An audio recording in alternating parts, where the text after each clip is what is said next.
Welcome back. This is Exopolitics TV, and I'm Alfred Lambermont Weber, and we're very privileged today to have independent scientist Loren Murray coming to us from Berkeley, California, in a special program on global fascism. Welcome, Loren. Thank you very much. Thank you so much, Alfred, for covering this. Well, I know that today's program is in some ways groundbreaking. It's essentially a case study on how global fascism is using U.S. President, UC President, University of California President Janet Napolitano, with Homeland Security, FEMA, and the nuke labs as a mechanism for overthrow of the United States. This is sort of a methodology that can be used throughout the U.S. Am I stating this correctly?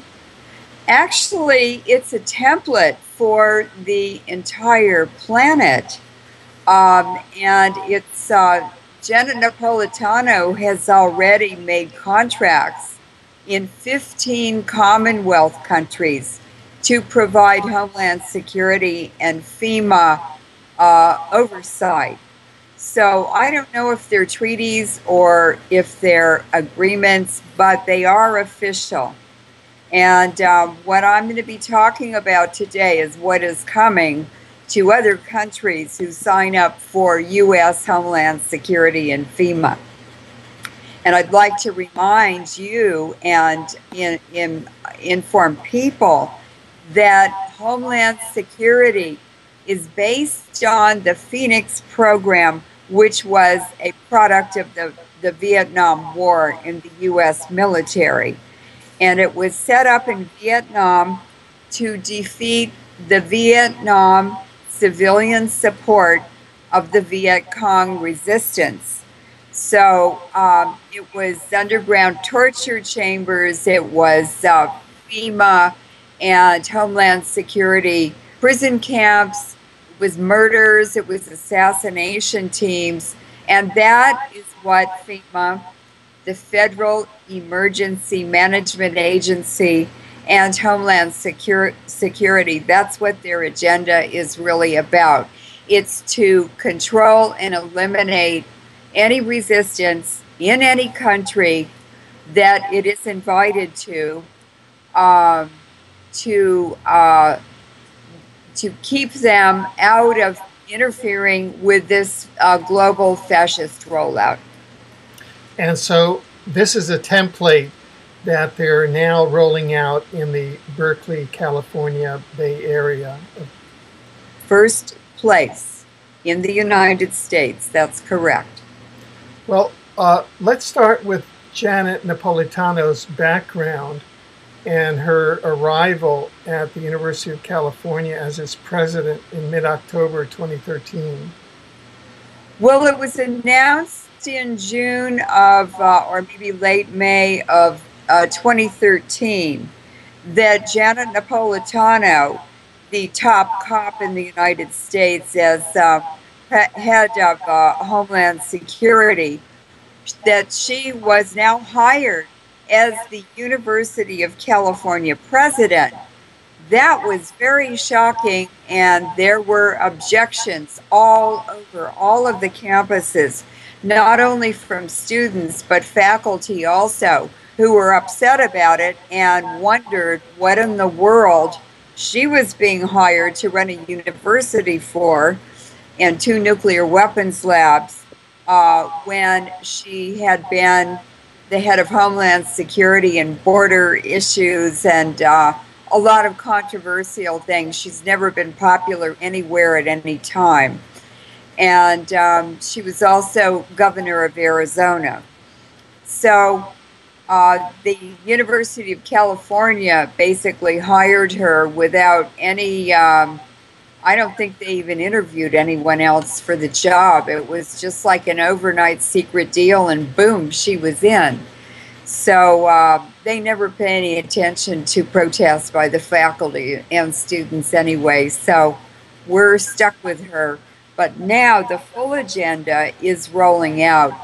And she didn't come here to be UC president.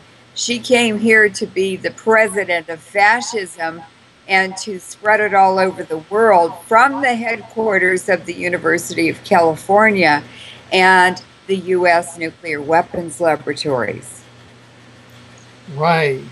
So, how exactly, is this manifesting, and how did you first begin to come to understand this? Well, when I looked up her background, that was very interesting. Um, you know, how did she get so high in politics in Arizona so fast? And then she had a helicopter ride right into Homeland Security. How does that happen? She's got a special background. She's a special person. And it's a very good reason to investigate in depth who she really is. And I believe that she is probably out of the Italian and Jewish mafia that was established in Chicago by the 1920s. And 10 of the Jewish mafia in Chicago, the big ones, they divided the United States up into 10 regions, and each of them took one of those 10 regions. They're basically administrative regions. And she came out of Arizona, I think Phoenix, and Phoenix is where that criminal boss went from Chicago. So I believe that's where she came from. I haven't been able to confirm that yet, but her father was a medical doctor in Albuquerque, New Mexico, and of course that is the home headquarters to the Los Alamos Nuclear Weapons Lab, and also WIPP, the Waste Isolation Pilot Project for underground storage of nuclear waste. And I just don't know anything else about her. It's very mysterious. She did arrive in October of 2013 in the San Francisco Bay Area as the UC president, and she did have an advance false flag celebration of her arrival with a gigantic explosion underground between two of the main administrative campus buildings on the UC Berkeley campus, when there was thought to be a bomb attack underground on the campus between two of the main administrative buildings. And it turned out to be a false flag. The campus said that someone had been underground cutting copper cables that link the Lawrence Berkeley lab, where the Manhattan Project started, to the UC Berkeley campus. But that's all very, very heavily guarded. It was all underground. And so that explanation doesn't make sense at all. Now, when she arrived in October, she did a fall, early winter setup by visiting all of the UC campuses and introducing herself, taking a lay of the land survey before she moved into the UC president's office, which is in downtown Oakland. So she's got a big job. Homeland Security was a bigger job. And I'm sure that she'll have lots of help. I'm certain that she has controllers who tell her what to do and how to do it. And on January 1st, 2014, the first day of the new year, all hell broke loose with Homeland Security and FEMA taking over the entire Bay Area. And it's been a nightmare that just gets worse every day. Right. Well, uh, in our conversations, uh, you you have begun to describe almost a nomenclature of it's almost a military style or a paramilitary style takeover with different types of troops and different types of paramilitary deputized civilians, some of which are controlled by apparent mind control units. Could you begin to break down how this is being done and what technologies are being used? Well, it's not very much fun to sit here and go through it and live through it and be targeted like everybody else, but it's the only way you can really learn the details and the rollout and who's involved and how it's being carried out.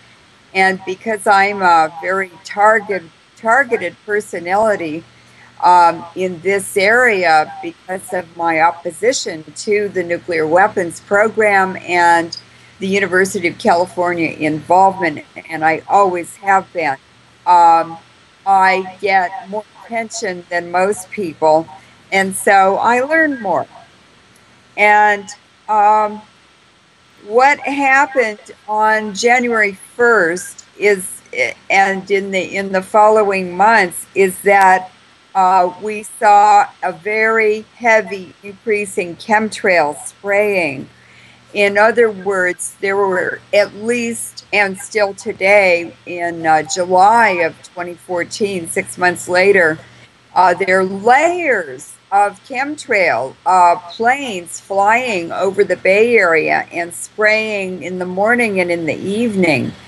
And I discovered that these chemtrails planes are Dreamliners that are built by Boeing. They're big airplanes that are built for commercial purposes and for very long distance flying. And someone sent me a survey of all the planes coming into Seattle a few months ago after this had started.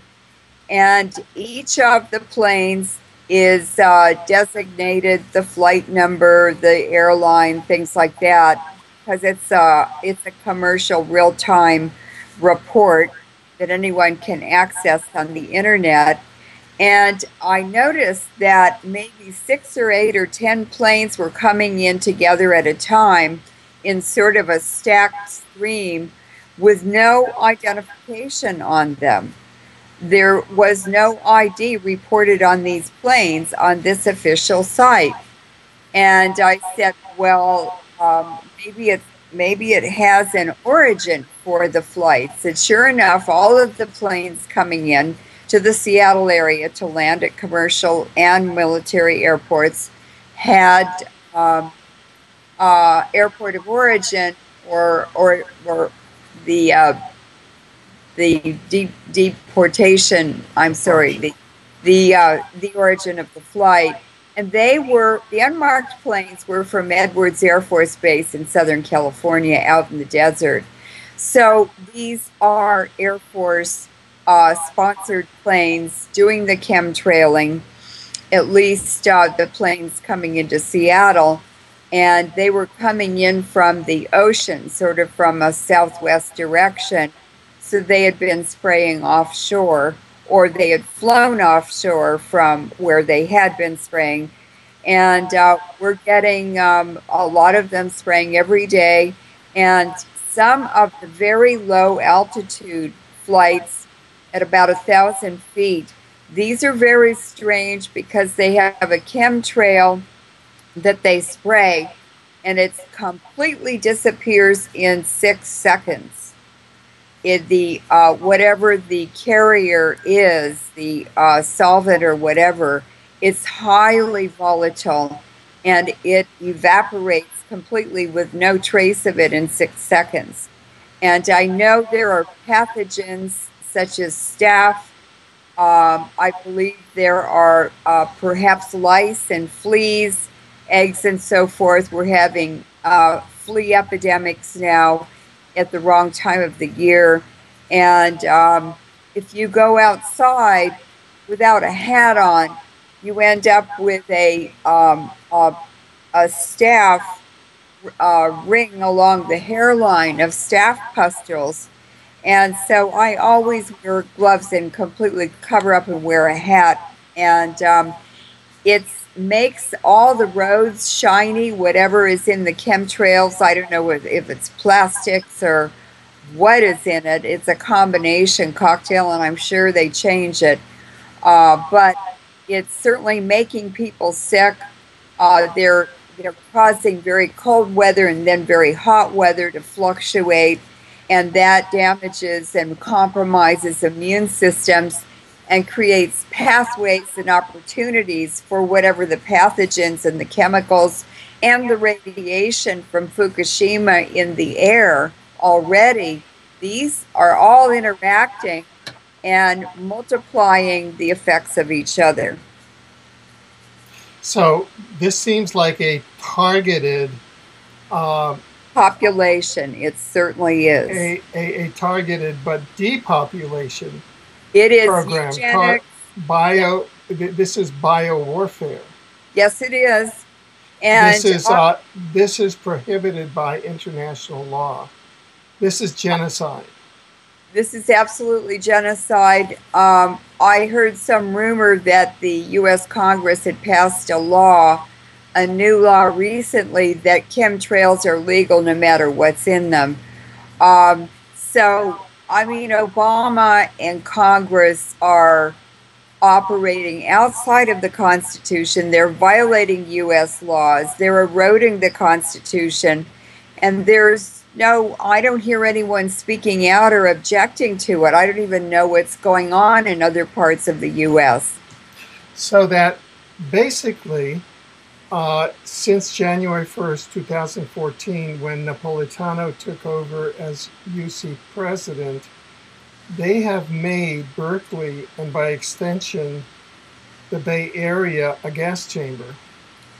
That's exactly what they've done. And they're also turning it into a prison camp with frequencies as the barbed wire. And I will talk about that in a minute. I just wanted to finish one more thing with the chemtrails. In the Black communities in Oakland, the city of Oakland, they have added new chemicals to the municipal drinking water that give it a very bad taste. And that has not happened in the white communities or the affluent areas. They are also pumping ozone, which rolls along the ground, and it's very, very toxic to living things.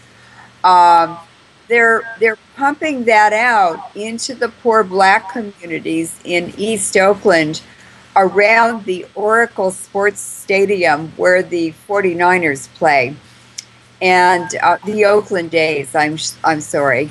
It's a huge football stadium for the whole East Bay, and the ozone, where it's being pumped into the Black neighborhoods, you can tell where it is because birds are dying in the bushes and screaming and flapping, and they're in horrible pain until they finally die. So that's sort of the canary in the gold mine, telling us where that stuff is being pumped around. And they're using some fluid dynamics method of heating up the air so that it makes high pressure fences that you can't see. so it doesn't flow anywhere where they don't want it to be active. Yeah, yeah, go ahead. It's frightening. It's very frightening, Alfred. This is unprecedented in U.S. history, and it's not going to get better. And this will go on to other countries as well. This interview is a warning to all countries around the world, all governments, all leaders, and all citizens to know and understand that they must resist this. They must oppose it. They must investigate what their own governments are doing and stand in the way, because you can't undo it once they're established. Now, do you just to get more deeply into it, do you think that this is because the Air Force is involved and it's so systematic? Do you think that this is conceived as an experiment where they'll measure the die-off and the people fleeing the area, and you know, is it an experiment in extermination? Well, it's no longer an experiment. They've been experimenting with eugenics all through the 1900s, the 20th century. Chernobyl, the atomic bombs. It started with the atomic bombs on Hiroshima and Nagasaki. We took the Japanese bioweapons program from them at the end of World War II, which they had conducted on human beings, prisoners, military prisoners in prison camps in Manchuria. And we got the rocket program. Werner von Braun and other scientists developed that for Germany. So we got that from Germany, as well as other technologies. And then, of course, we got the electromagnetic frequencies, the Tesla technology, and other exotic technologies from the Soviet Union. And it's taken since 1945 to test all of these systems, integrate them, package them, use them in other foreign wars. That's where the experimentation goes. And now they're ready. They've put it all together, and their master plan is a one world government and a world takeover. They have to overthrow the United States first. So Janet Napolitano is ensconced as the UC president on the West Coast. She will be rolling up Canada, the United States, and Mexico, the western regions, the West Coast areas, where 85% of Americans live within 200 miles of the coastlines. So they're doing the same thing on the East Coast, and eventually they will move that roll up into the interior, which includes the NAFTA highway. So this essentially is the same strategy that was used in the Phoenix program in Vietnam. Yes, it is. Exactly the same. And what we're seeing now, since January 1st, 2014, is very, very organized, very synchronized, very well funded, probably from black budgets, rollouts of, for instance, gang stalkers on the streets. These are organized gang stalkers. They are either paid or they're rewarded in some way. The first wave of them were homeless people, and it was during the cold and rainy months of the winter. They were fitted out with electronic cop toys, which they patrol the streets with, and they just walk up and down the streets zapping people with these very painful electromagnetic frequencies that almost cripple you. I mean, a lot of the people are crippled, or they can just point it at you and throw you up in the air and you land flat on your back on the ground. I've seen that happening to women in the streets, older women, young people, and there will be a couple of UC students or some of their tricksters standing around with a cell phone in their hand laughing. So it's coming out of the University of California in this area, but I know that a year or two ago, the police were rounding up homeless people and telling them to go to certain cities like San Mateo near Palo Alto and Stanford University. And they were organizing them in some kind of housing to use them now. And they're bringing them into communities in big tour buses at night when no one is around and notices it. And so suddenly they were sitting on benches and walking up and down the streets all over San Francisco, Oakland, Berkeley, zapping people. And the cops and the military is really running this, they would use them now along with the cops to do this gang stalking, organized gang stalking. But also they were getting rid of them because these people are living outside. They have very poor diets and hygiene. They don't have any money. A lot of them are there because they're mentally ill or they have drug habits. Their lives have fallen apart. Another very large component are the sick soldiers who have come back since 1990 from Iraq and Afghanistan, and they're just completely destroyed by exposure to depleted uranium and other nuclear weapons the U.S. is illegally using on foreign battlefields. So they use them until they die in the streets. They want to get rid of them anyway, and then they disappear them. They're shipped out to other cities, or they may be put in underground prisons or FEMA camps. We don't really know. And they do seem to change them. They go to a more athletic, better trained, bigger, healthier people. And that's what they're doing now. It is changing over time. Every month or 3 weeks or so, they bring in a new component with bigger cop toys. And they're going into all of the restaurants. They're in the coffee houses. They're on the BART subway trains. They're on public buses. They're everywhere. You can't go anywhere without them being there. And if you're a particularly targeted person, you're on some kind of a list, and they're at your bank when you arrive there. They do constant surveillance. They know everything about what you're doing, and if you don't publicize or speak openly about what you're doing for the day, it takes them longer to scrabble when you show up unexpectedly. So the best way to deal with them is to be off script all the time.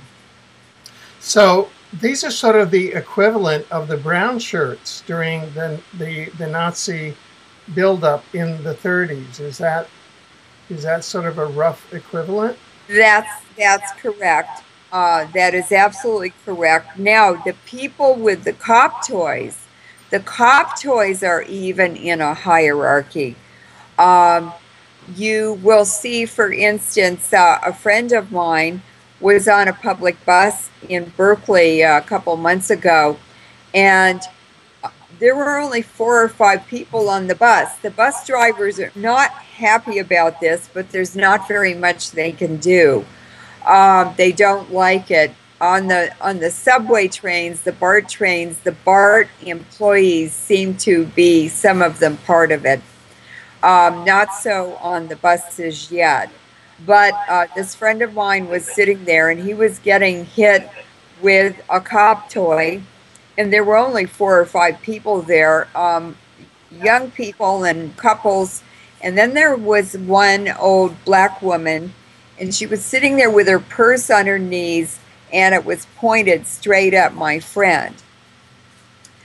So he started talking in a loud voice about these cop toys and about the frequency attacks and what we were seeing and reporting. And all of a sudden, he leaned forward uh, right into the face of the black woman and said, "Isn't that right?" And she got really nervous and she jumped up and jumped off at the very next bus stop. It wasn't even her bus stop. And she was so nervous, she didn't even wait for the bus to drive off. She opened her purse and pulled out this pop toy that was about a foot square, and it was a couple inches thick, and it didn't even have any letters on the buttons that she was supposed to push to make these different applications transmit from it. They were colored buttons. They were color coded, so people who can't read can still use them and be gang stalkers. So she pulled it out, and the bus driver was laughing. Everyone on the bus was laughing in hysterics.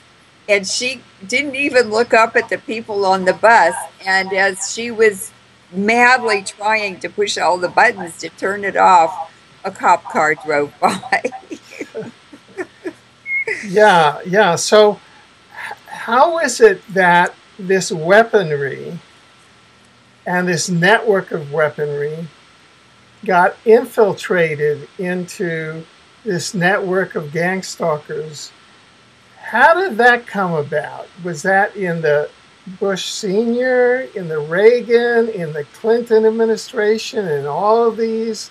How did that come about? Well, the answer to that is in the Wall Street Journal in 1993. And there was an article in the Wall Street Journal, a very long and detailed article about a classified meeting at Johns Hopkins University over a 5-day period in the Applied Physics Laboratory. And it was organized by U.S. Attorney General Janet Reno, Edward Teller, who's known as Dr. Strangelove, the psychopath from the Lawrence Livermore Nuclear Weapons Lab, and a Hungarian, I might like to add. He was there at the meeting also, as well as military officers, generals, and so forth. And there were 5,000 businessmen at that meeting with the cops, law enforcement representatives from all over the U.S. There were also 500 scientists who spent 1 week demonstrating all of these new cop toys that had been tried in foreign wars and were now being turned over to the police departments all over the U.S. The reason Edward Teller was there is because the Livermore and the Los Alamos nuclear weapons labs, as well as other facilities that are related to weapons development, they are the entities that develop the cop toys. And it all fits in with the new nanotechnology initiative, which is like a boom town overnight. It went from $500,000 a year of funding, official funding for nanotechnology research, to billions of dollars in just a few years.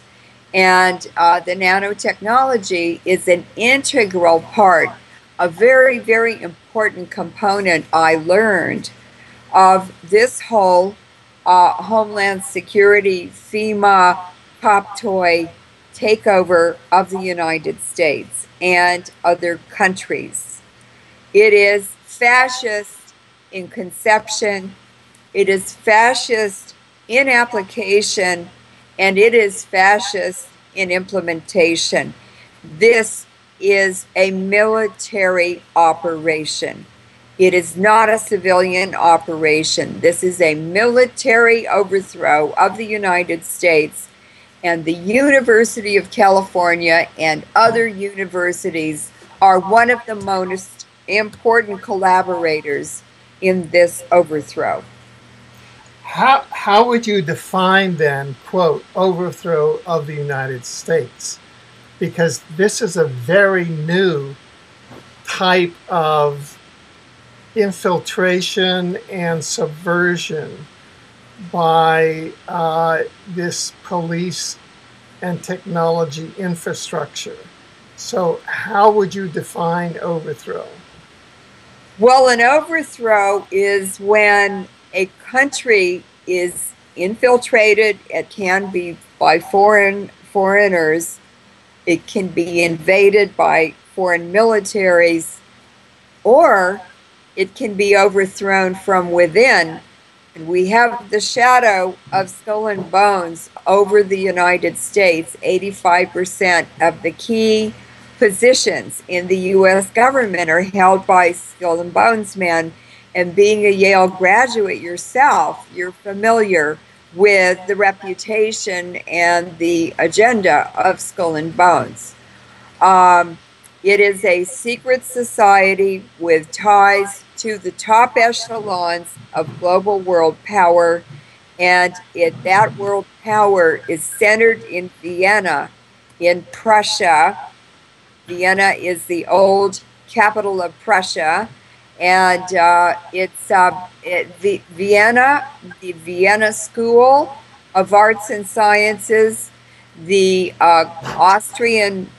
Austro-Hungarian Empire, the Habsburg dynasties that ruled that area, very, very large territory, and it all goes back to the Holy Roman Empire and the Roman Empire when it colonized Egypt. So these are very, very, very old signs and symbols and mechanisms and concepts that are being carried out that go back to the Egyptian and even the Mesopotamian period. Those methods work. They've worked for thousands of years, and that's why they're using them now. So the Phoenix program, Vietnam, Homeland Security, FEMA, this is nothing new. Gang stalking was a mechanism in the Catholic Church for over 1,000 years to control the Christians who are members of the Catholic Church. But it goes back to the pre-Christian era, and gang stalking occurs even in indigenous societies. It's a mechanism for social control. Now you maintain, even if we look at this particular template that they're focusing on in the Bay Area, that you're tracing it back even to the British monarchy. Oh, it's funded by the British monarchy. It's in the interest of the British monarchy. This is Queen Elizabeth taking the colonies back, and they will be very severely punished for the American Revolution. Could you sort of run us through that? The takeover of Lawrence Berkeley Lab, the BP, Fukushima, the weaponization of UC Berkeley, all of that.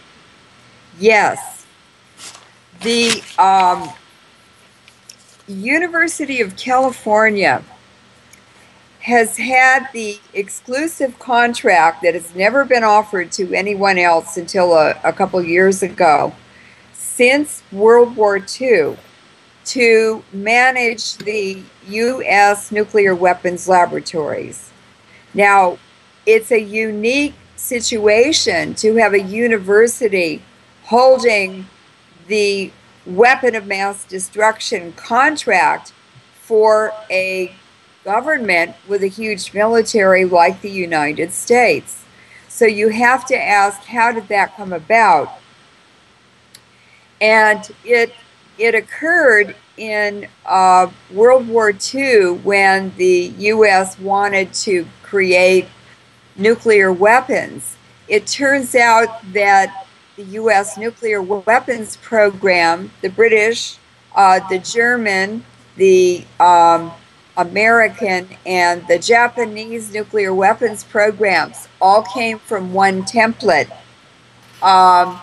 and one origin, and that is the Habsburg, Austro-Hungarian, Holy Roman Empire region and people behind it. And the Prussians have always been very fascistic, and the soldiers and the military have been the most fascistic in Europe. Hitler was born in Vienna. He is a Prussian product, although he was German, I think. He's Prussian in thinking and everything else. So the atomic bomb project, that template came from the Prussians, from Vienna, from the Vienna School and those scientists. They were transported or brought to the United States mostly by industrialists with ties to Austria and Vienna post 1900. And the attempt to build atomic bombs, the concept was even pre-1900 with the birth of nuclear physics and atomic physics, and also Tesla's research in technologies in energy. And so the atomic bombs in World War II brought this renaissance in nuclear weapons, nuclear energy, the nucleus, the energy in the nucleus, and that does include the Tesla technologies as well. Although they weren't as advanced in that research as they were nuclear physics, atomic experimental physics. So, so Vietnam was a place to test the post-World War II technologies that came out of developing weapons for World War II, and then to advance the application, the use, or develop new programs such as Project Popeye in Vietnam, which the U.S. military conducted to begin weather warfare. And they tested it in Laos and Cambodia and Vietnam. In other words, to cause rain and make the roads all muddy so that transportation couldn't get through. Supply routes were compromised, where the civilian population of Vietnam was providing food and other support to the Viet Cong resistance. And so that application, Project Popeye, became part of the HARP program, which of course is the huge new antenna system, weapon of mass destruction, jointly developed by the U.S. and the Soviet Union under the cover of the Cold War. And then the other program is, of course, the Phoenix program, which we've mentioned, prison camps and so forth, to incarcerate or to demobilize the resistance to this military takeover. It's all illegal. The FEMA was an Oliver North product in Vietnam. It's illegal. It was the Federal Emergency Military Agency, and he brought it to the U.S. He was tried for crimes in Vietnam, and so was Admiral Poindexter. But they went through their trials. They had felonies, and they went right on developing garbage for the military. And they're two of the really big characters behind transferring these technologies from Vietnam to the United States government to apply to the civilian population. It's all illegal. It's all a violation of the Constitution. But you see, all of our Homeland Security, our National Guardsmen who were for the states, and the governors of the states to protect their own states and citizens in each state, that was all compromised and undermined by sacrificing and deliberately sending our National Guardsmen, who are not for foreign wars. They were just sent to be baked in the desert and filled with uranium in Iraq and Afghanistan and other locations. So we've lost our domestic military resistance, which is the National Guard. And we now have multinational exercises going on that started with the Occupy movement in the US, and the Urban Shield is what it's called. And the Urban Shield exercises in the San Francisco Bay Area occurred on the UC Berkeley campus.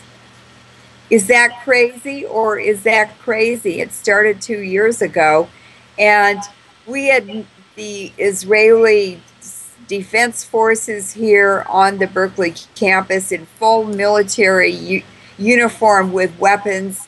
We had the Dubai forces, other Gulf Coast countries were represented. I believe Oman had a military presence here. And so they were all doing military exercises on the Berkeley campus. Why didn't they do them at an armory or a military base around the Bay Area? Travis Air Force Base is not very far away. Why were they doing it on the Berkeley campus? Well, it gives away the real role of the University of California, which is a weapons of mass destruction, bomb and missile and bullet factory and exotic weapons. And that is the real purpose of the University of California, and it always has been. Now, shifting just a bit, but actually taking this template in the University of California and in Berkeley, and bringing in Janet Napolitano as the president of the University of California, you talk about the 100 New World Order cities that Right. the Rockefeller Foundation has designated. Could you talk about that in this larger context? Yes. I had an email or a Skype discussion with a woman in New Zealand from the South Island. And this started maybe about 6 months ago. And Alfred, I was truly horrified at what she had to tell me about what's happening to the South Island in New Zealand. It's being annexed by Queen Elizabeth and the British to be used as the headquarters of the big mining effort that many countries are involved in to divide up and mine the mineral pie in Antarctica. And what she said is that there have always been a lot of U.S. military advisors, board members, and so forth, who were always around Christchurch on the South Island of New Zealand. She said they were always around. Well, it's one of the military headquarters for the U.S. military in that region in Southeast Asia. And it always has been, but it's also the jumping off point for the military expeditions to Antarctica. So that tradition just continued as a new purpose is now being rolled out for New Zealand and Australia with Obama's new pivot to Asia. So she told me that Janet Napolitano, when she was head of Homeland Security, brought Homeland Security and FEMA down to Christchurch and to the South Island. And she said they are using frequencies and EMF and HARP attacks on the citizenry of the South Island to depopulate. They're just killing them. They're murdering them. And she said there are only like 1,200 or 1,500 people in the village she lives in. And she said in one or 2 days, 8 or 9 of the main food providers in her town, they all died of heart attacks, no matter what age they were. Well, we know all about those police and FBI and CIA heart attacks that they just do with a frequency. They do it with microwave from police antennas. And she said they are now stopping cars in the South Island, and if there's anything that is not completely 100% correct, or if these people are bartering or trading food or other items with each other and they're caught doing that, their cars are confiscated. The police go to their homes and remove their refrigerators and find them. And it's this is part of the new fascism that comes with Janet Napolitano, Homeland Security, and FEMA. And they're very, very, very active. So they are rolling out the new agenda and the new headquarters and the new takeover of New Zealand. And she also said that Christchurch was on a list that the Rockefeller Foundation has on their website that lists 100 New World Order cities, and I think they have some title that references their disaster-free zones. In other words, HARP won't be bothering them. And believe it or not just Christchurch is on that list. There are 33 cities that they've announced already out of the 100 total. And the city of Berkeley, in the Bay Area, San Francisco, Oakland, and Alameda are all listed on that list. And that is very, very big, because in these New World Order cities, they will not allow people into them that they don't want there. And when you walk around San Francisco now, like we've been to some conferences over there since the beginning of the year, and every time you walk by a hotel lobby, we would get zapped. We wouldn't even be able to go into the lobby because the wireless was very painful. And so that is how these New World Order cities will be organized. Plus, they will start closing off roads and tunnels and access so that people, as they have done in London, are not allowed into the cities at all. They're starting to do that with our public parks, with our national parks, with camping grounds. This is called the Commons. And 3 or 4 years ago, when I was in Canada campaigning against uranium mining with the member of the Canadian Parliament, Alex Adamanenko, from the Kootenays in eastern British Columbia, people were telling me that the commons and the parks areas and the commons areas were being fenced off in Canada, and people were not being allowed into them. So they are squeezing a tube of toothpaste. They're squeezing people, farmers, people in the country, into cities where they have total control, where they have smart meters, where they can monitor everyone 24 hours a day, where they can control the food supply. They've already done an inventory of the whole Bay Area since January 1st. They've sent strange people, mostly in white vehicles, into all the food stores, the grocery stores, the cafes, the restaurants, and the whole color scheme has changed. They've repainted the decorations, for instance, in Trader Joe's and other grocery stores, with New World Order colors. And if you look at the Google backdrop on the internet, you Google Google all those New World Order colors and these really stupid graphics that you would do for kindergartners or young kids are de rigueur now. This whole New World Order thing is taking over all our senses, our spirituality, our culture, cultural norms, our music, everything. And it's very sterilizing. It's horrible. So, getting back to these 100 New World Order cities, these are worldwide.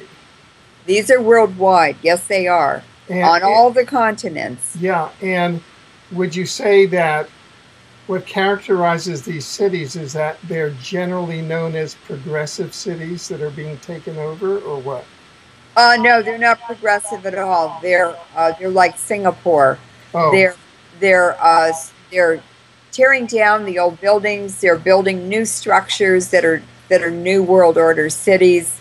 If you look at pictures of Singapore, that's very much the model, the template for this New World Order. And it just doesn't have the warm charm and culture and the sense of nice living and it's just so sterile. It's much soulless. Soulless. It's soulless. It's all wireless. It's mind controlled. It's apartment buildings. They're not even building houses. They're transhumanist. Transhumanist is exactly how to describe it. It is transhumanist. Right. Now, talking about Singapore, what have we learned about Napolitano and this whole global player from the Malaysia MH30 false flag, the Malaysia Airlines MH30 false flag, which is something that you and in our programs, we actually broke that. We actually solved that problem. And it had to do with Singapore. It's MH370 out there. MH. Did I say something different? Yes. Oh, sorry. I meant MH370. Yes, it's an MH370. So what happened is we investigated that and did a couple interviews on it. And those were surprisingly popular. I was really shocked at how interested people were, but we do good interviews and provide good information. But what I discovered in investigating that is that the satellite company Inmarsat, INMARSAT, that hijacked the whole investigation of the disappearance of MH370, they hijacked the investigation, and they must be very powerful to take 25 militaries and just completely take over the whole investigation, shove Malaysia and everybody else out of the way. And they have taken the location of MH370 all the way to almost Antarctica, south of Africa now. And I discovered that Inmarsat has their headquarters in London. It's a British company. And that they have been tracking all of the ocean traffic and shipping for at least 40 years.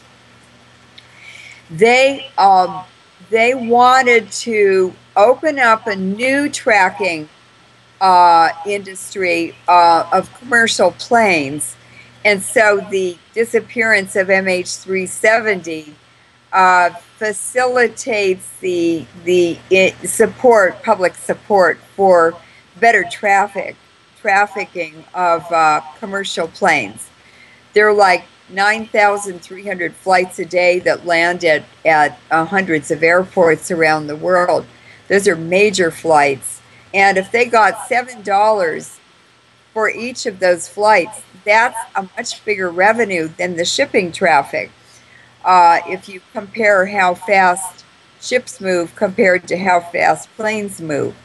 So I discovered that Homeland Security and FEMA and the Department of Energy and smart meters and other departments of the U.S. government are all, their data is loaded on Inmarsat. So here we have the beginnings of a global single source entity, which is what they want to do, go to single source for everything and centralized control in Britain. So here is the agenda rolling out for Janet Napolitano, going to 15 countries in the Commonwealth and signing contracts to provide Homeland Security and FEMA to them. It is the beginning of the fascist rollout globally. And I think Janet Napolitano is a very big player. Of course, she's representing the U.S. government and the University of California. But underneath it all, the weapons of mass destruction exist for the bankers and financiers. The University of California develops and manufactures the weapons of mass destruction, and the University of California laboratories developed the HARP technologies secretly with black budgets during the Cold War with the Soviet Union. And here we have all these entities converging. They were compartmentalized projects that no one really kind of noticed, but when you put them all together, boy, it's a really ugly game and a really ugly picture. Now, just picking one of those things, do you think that the current invasion or onslaught of young children from Central America, who are being transported in a military fashion to overwhelm the southern border and all of the immigration facilities and social facilities of the southern and middle and even northern U.S. Do you think that was set up during Janet Napolitano's reign as head of Homeland Security? Well, it very likely was, because it's suddenly happening when she's doing this takeover. But I do think it's a distraction from much more important issues, and no issue today is as important as the environmental and public health impact of Fukushima. That had over 300 million hits on it. If you did a Google search 2 years ago, it's dropped down to 20 million now. And I've noticed that a lot of information, documents, websites are being cleaned off of the internet, especially about depleted uranium, military-related programs. And a lot of activists are reporting to me that they've been injured and had to stop their blogs or couldn't write as much or whatever. And I think these injuries are inflicted by the police or Homeland Security to take people out from their constitutional rights to free speech. You mean now that, but so that's a general comment. Yes. as to all issues. Yes. Right. Oh, now okay. Ask me what. Get me back on track on the issue Okay. question. Yeah. Yeah. Actually, I took you off track, and for Oh, that I apologize. And that was I was just reaching into Janet Napolitano's past. yes, yes, yes, yes. And since she had been at Homeland Security, it seemed that she would have set up this invasion of children into the sex trafficking, child trafficking markets, and just overwhelming the southern borders of the U.S. And that is one of the prime notations of sovereignty of a nation, is that you can patrol your own borders. And so the borders of the U.S. are being dissolved now through this exercise. The borders are being dissolved, but also the perversion and the twisted and sick mentality of these people like her, who are leading this overthrow of humanity and this transhumanism agenda, which is dehumanizing people, changing their DNA and everything. It's all part of how these people think. People, it's just how they think, and I believe that the trafficking of children from Central and South American countries and Mexico is nothing new, because the Department of Justice in the United States and through the courts has done exactly the same thing to American children, just harvesting them like entities or quantities that make money for the Department of Justice. For instance, something like 3,000 children a year, these are called throwaway children, are kidnapped, identified, photographed, and kidnapped by the police departments. These photos were sent to George H.W. Bush because he was the global leader of the global pedophile movement, and that is used to blackmail people in power so they can always be controlled. And these 3,000 children or 30,000 children, it's a lot of children. It's actually 300,000 children, not adult children, but throwaway kids, teenage kids who run away and so forth. And they're picked up and they're taken to hospitals where CIA doctors are waiting for them. And their organs are harvested and the bodies are disposed of in the hospital process of what they do with human remains. It's a good place to hide what they're doing. And the Justice Department makes something like $5 billion a year on harvesting organs of American children. The courts are also kidnapping and hijacking children through the Child Protective Services and just stealing children from perfectly good parents.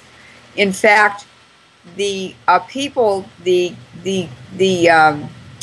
adoptive parents or the caretakers of the children, that when they're removed from their parents' custody, if they're good to the children and do good parenting, they're fired. They want abusive, perverted people to manipulate and violate these children that are taken away from their parents. So this is an old practice in the United States, and it's nothing new. They're just harvesting children anywhere they can get them to use as sex slaves or for pedophile rings, for a number of things, cheap labor, Um, the Bohemian Grove uses Native American boys, young teenage boys, for their pedophile parties during Bohemian Grove. I've talked to some of them, and it's a global phenomenon that these children are not just coming from Central America and Mexico into the United States. It's happening all over the world. In fact, a group of men in the Boston area who called themselves rabbis, but who were not actually rabbis, were running a an organ selling ring or organ harvesting ring globally for medical tourism, which they sent them to their customers to South America to get these organs that have been harvested from Palestinians by Israel. So this is such a racket. It makes so much money. It's it's going to happen. So I don't think it's anything new. I think it's always been going on, but I think it's being used to cover news that the government doesn't want the Americans to have, news about other things. And this is sort of uh, part collateral damage of Yes, this overthrow and this New World Order. yes, it is. Modus operandi. Right. Okay. Now, let's get down to some of the specifics here. You uh, you've been focusing on some of the specifics that are happening in this template in Berkeley, California, so you can really show how this template for the overthrow of countries through these cities, through these New World Order cities works. And you talked about UC constructing a medieval wall in Berkeley. Could you talk about that? Well, I live on College Avenue, which is in a very nice neighborhood near the Berkeley campus. And it's up from the San Francisco Bay on solid bedrock. Um, if you go downhill further, there's a whole area of the bay going north-south, following the shoreline of the bay, the East Bay, that is landfill. And since this is one of the most dangerous places to live in the U.S. because of earthquakes, we're on the San Andreas Fault, which is very active. Um, this is you want to always be on bedrock, and there's socioeconomic changes once you cross College Avenue from the east side that I lived on to the west side, just across the street. But the building values, the property values, the style, everything gets poorer and poorer as you go towards the bay to the west. And so what they've done, the campus, is to delineate College Avenue as the medieval wall between the haves, and that would include the Berkeley campus, the Lawrence Berkeley Lab, and the more affluent people who live in that area. To the have-nots are on the on the west side of College Avenue, and everything changes just by crossing the street. It's very strange. But they always had medieval walls around cities in the medieval era, and people actually lived in the medieval walls. People would, like some of the famous Italian architects and painters, would join each other, and they would sit, Leonardo da Vinci and people like that, they would sit in pubs in the medieval city walls and have social discussions and erudite discussions and so forth. So there was a lot happening in the medieval wall. It wasn't just protection, but they also parked troublemakers in the medieval wall too, so they could expel them at any time they wanted to. And living here and observing, because I'm a scientist, I like to observe things, I've learned a lot. And what I'm seeing is the militarization and the construction of this medieval wall and the peopling with it with particular types of people in particular types of activity that have to do with fascism, social control, political control, things like that. And what they're doing along College Avenue is they have cell houses. These are big old 1905 houses that were farmhouses. And they have lots of rooms and lots of space and so forth. And they are turning these into active cells, cell houses, where students living in the surrounding apartment buildings, cheap apartments, cheap buildings, and these students are brought into these cell houses very, very hierarchically and very systematically, and they're trained in hacking, they're trained in infiltration, they're trained in gang stalking, all of these technologies of political and social control. And then they're sent back to their countries, including in the US, to overthrow their own governments. So Berkeley is and has always been a big CIA center, and much to the regret of many governments, they've discovered that foreign students, their own students who are sent to foreign universities, come back and overthrow their governments.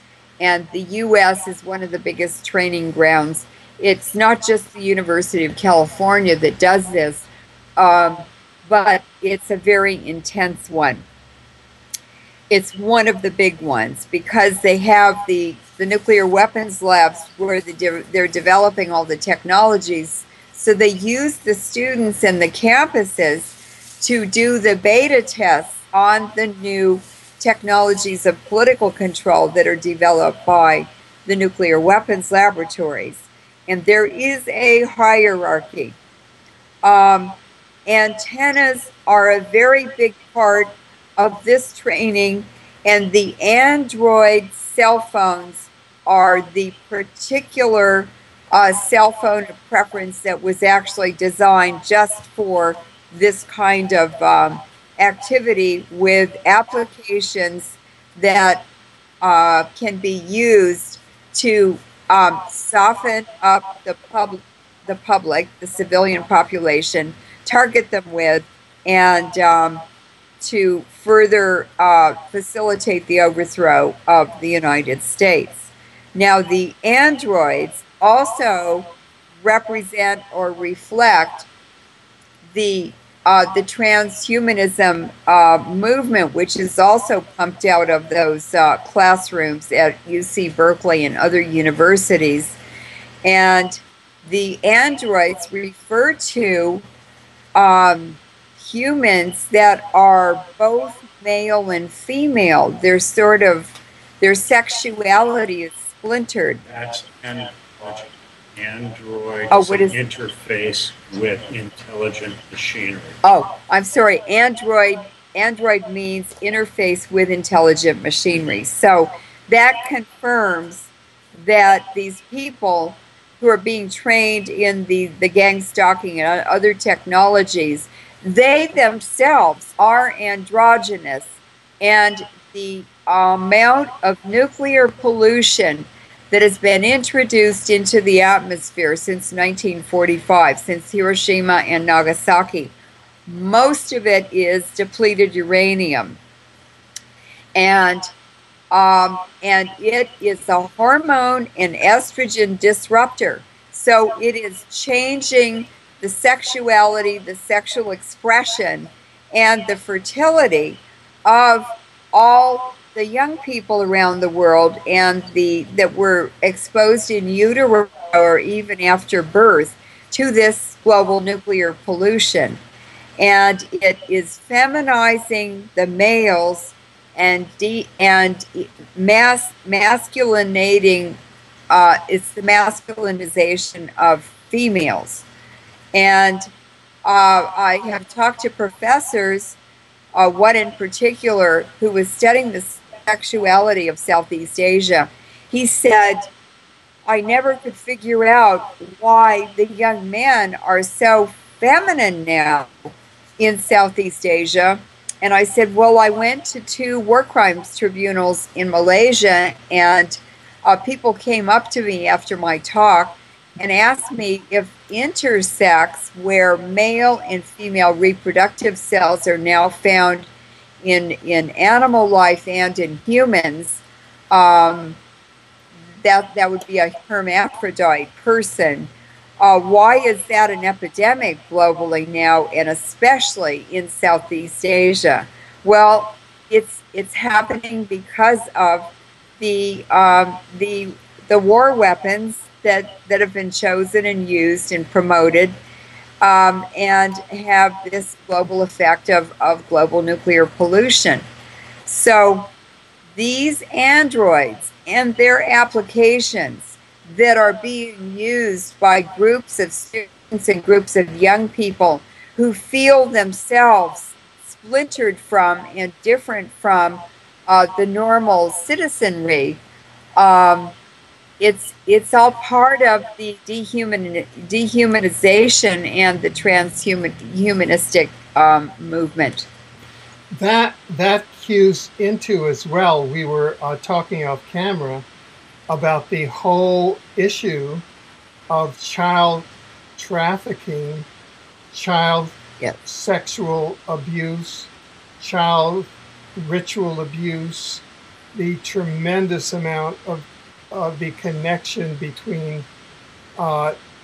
child sexual abuse and New World Order. Could you talk a bit about that? Well, in indigenous societies, inbreeding is absolutely one of the priorities that these indigenous societies avoid.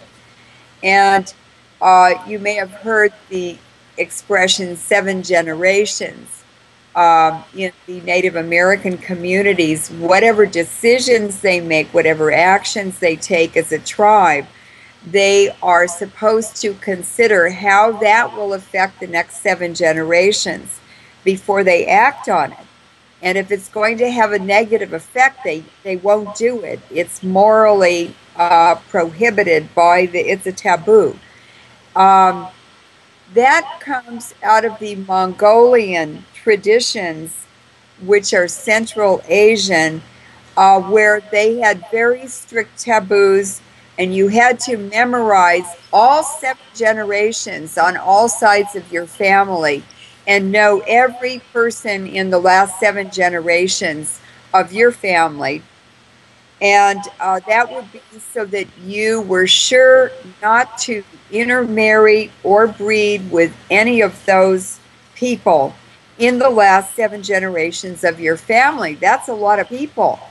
And they knew that inbreeding was very dangerous and very unhealthy and was not sustainable to a healthy tribe with a healthy, successful future.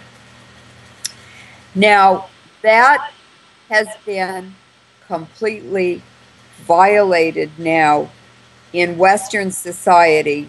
Pedophilia is everywhere. It's everywhere in the Catholic Church. And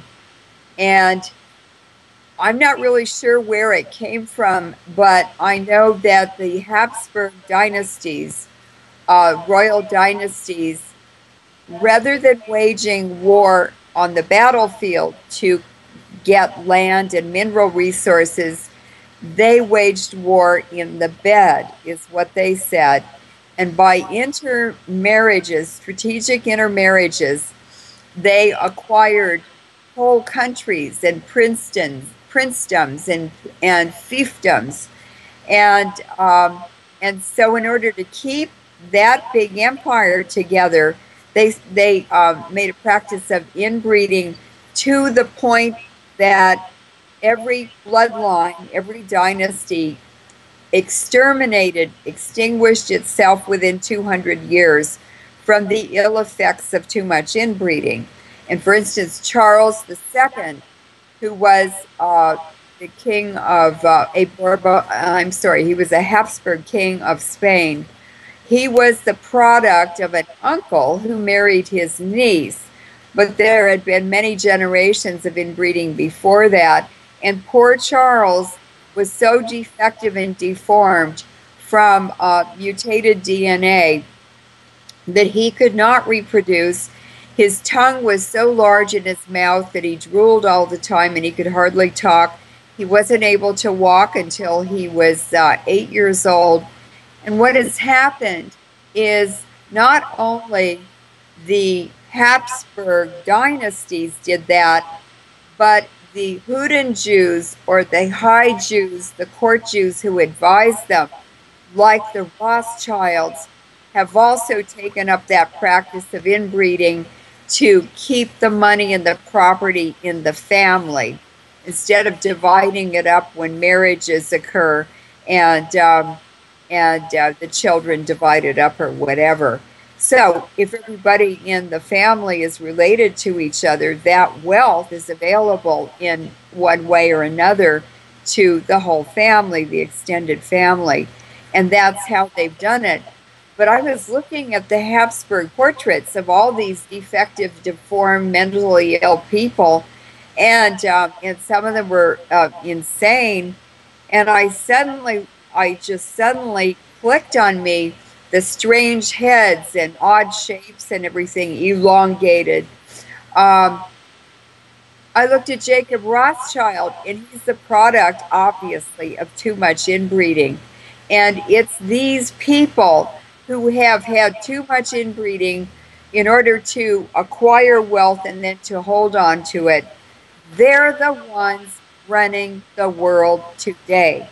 And they're running it out of Vienna, Austria, the Habsburgs, and the Habsburg traditions, in Prussia, what was Prussia, and out of the city of London, which is the stronghold for the merchants of Venice, the Jews who were expelled from Venice and relocated with other Jews around Europe to London, the city of London, and they live within the ancient Roman walls of the original city of London.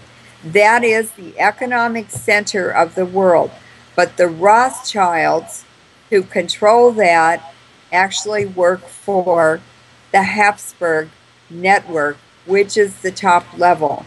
And even Queen Elizabeth and the British throne are lower in that hierarchy. Right, right. Well, let's just switch now and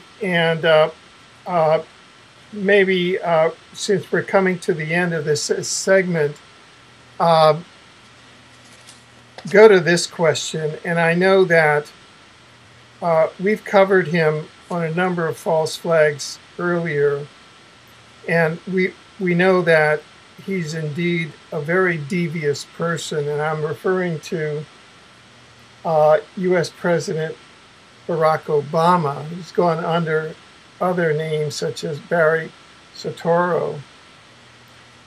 And it's very difficult to understand his role in certain areas because he's so devious as to what the roles are. What role do you think Barack Obama has in this template of destruction specifically in Berkeley and the Bay Area, and in the larger plan of overthrowing the U.S. this way? Well, first of all, President Obama is a third generation CIA agent. He was trained by them. His mother was CIA. She was in the UN Food and Environment Program or something in Indonesia and other countries in Southeast Asia. His grandmother and his grandfather were CIA. His grandfather was in the OSS in World War II and later went into the CIA. He was in the military. And his grandmother was vice president of the Bank of Hawaii, or the Bank of Honolulu, in Honolulu. And she actually funded the overthrow through that bank by the CIA of governments in Southeast Asian countries. For instance, she funded the overthrow of President Sukarno of Indonesia. And he also hung out a lot at the East-West Center, where the CIA trained, for instance, the young African leaders when the colonies were returned to the indigenous people in Africa.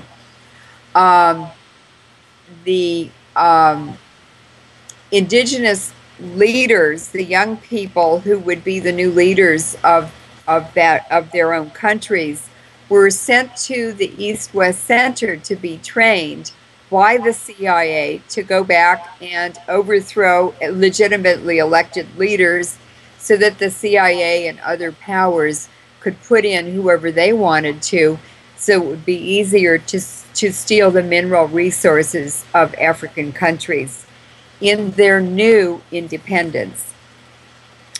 So Obama was already positioned, even before he was born practically, to play this role. He went to school and lived in Indonesia. He speaks Indonesian. He was the CIA pick for the pivot to Asia to be in the White House and implement this. I really don't like him at all. But the CIA does, and when it's all finished, when you come to the end of the question and answer on him, he's just a pawn. The politicians are all pawns. They do it to make money. They go into politics to make money.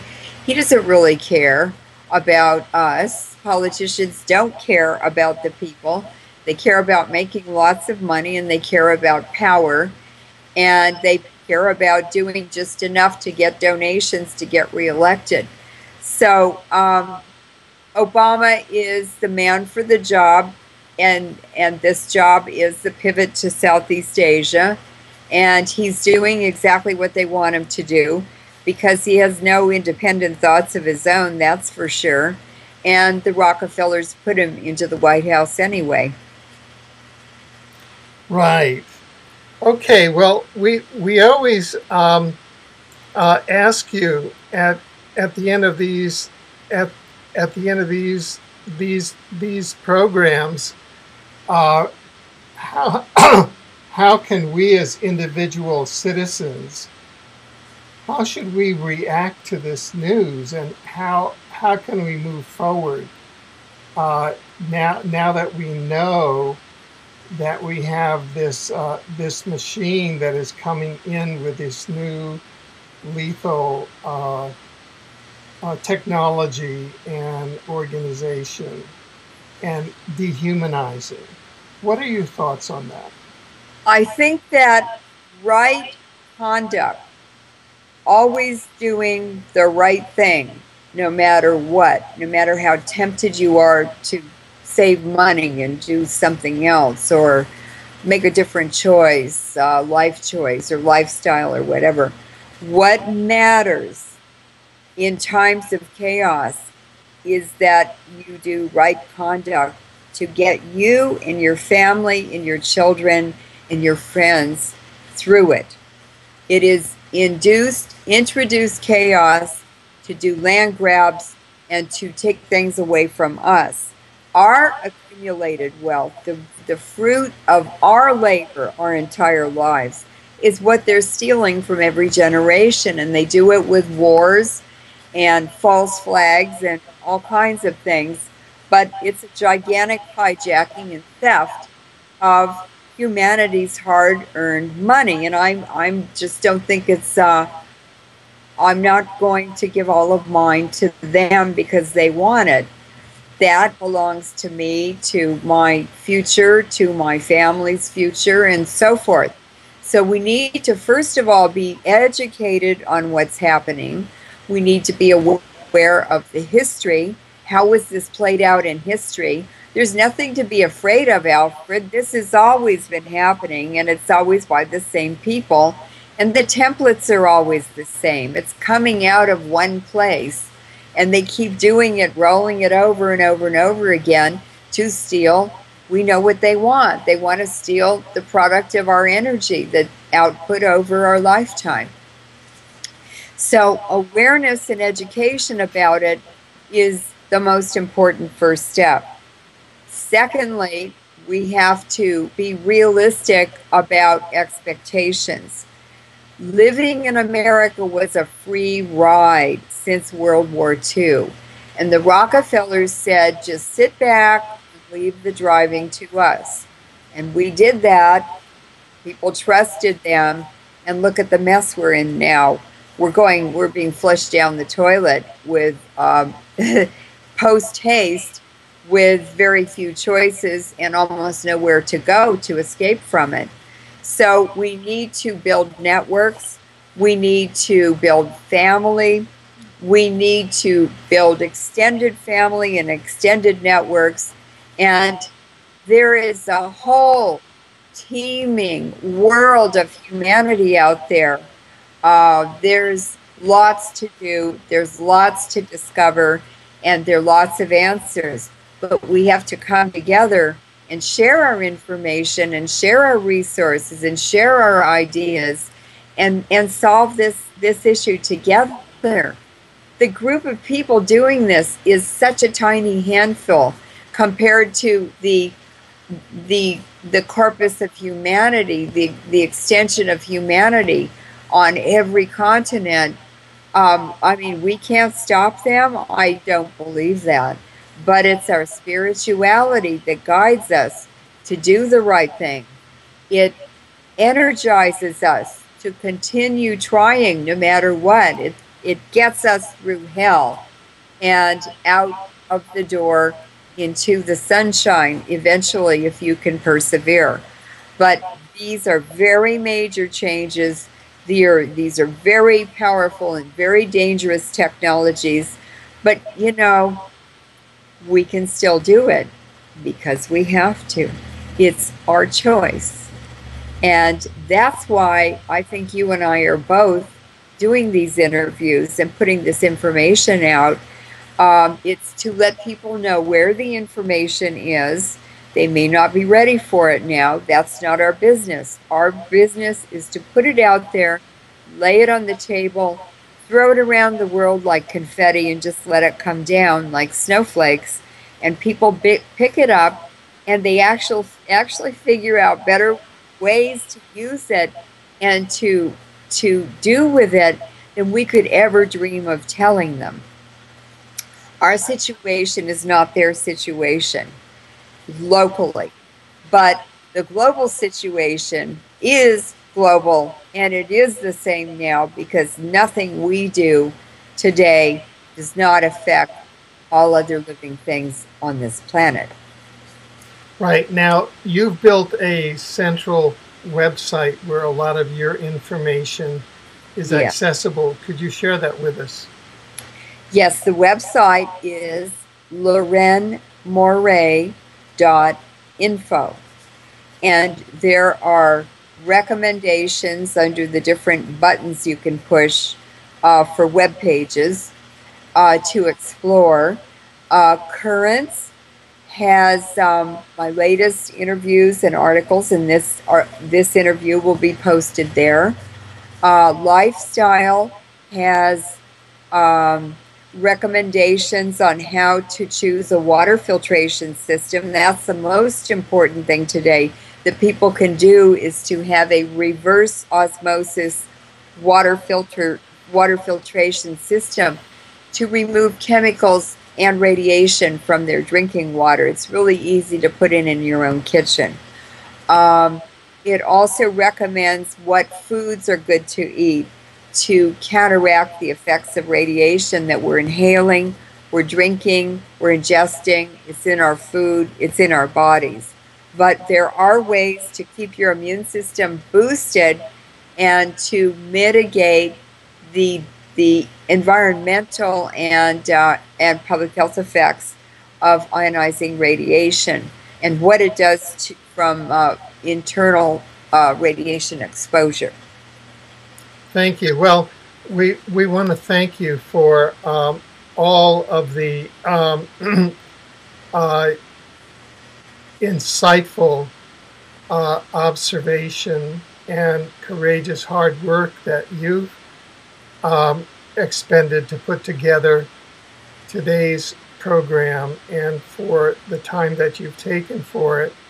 And we look forward to having you come again on our program as events develop. Thank you, Loren. Well, what I'd like to talk about in our next interview is how people can walk around their neighborhoods and begin to see the changes that look small or they're not even noticeable, but these are leading to these very dangerous technologies of complete surveillance and social and political control. And for instance, walk up and down the streets and look up at the transformers, and you will see in some neighborhoods that they are taking perfectly good and not old transformers off of the poles, and they're replacing them with much smaller transformers that have 10 times as much power. These are to transmit very heavy frequencies into blocks of neighborhood where they can much more closely control them. And these are the beginning of the electromagnetic, invisible barbed wire fences that will keep us in our homes, in our neighborhoods, in our village, locally, and immobilize us, because they don't want us moving around. They don't want us exchanging information. And once I explain how this is organized and what it looks like, people can go around their own neighborhoods and start sharing that information with other people. And what you don't want is smart meters. You want to fight that as hard as you can. That is on the Inmarsat satellite, and it's in the London headquarters of Inmarsat. They have access to all the smart meters around the world, and every electronic device that you are using in your home, they know within seconds what you're doing in London and on those Inmarsat satellites. So these are the kinds of steps and resistance that people can take and should take, but they need to be educated about it. They need to know what to look for, and then they need to know what they can do about it. There's nothing to be afraid. Humanity has survived this kind of suppression before.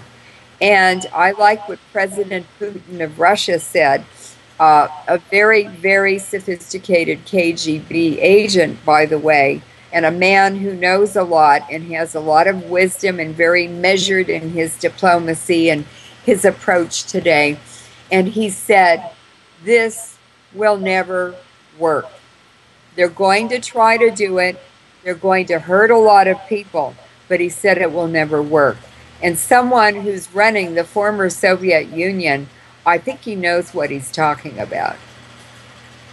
Well, thank you very much, Loren. Thank you. Thank you, Alfred.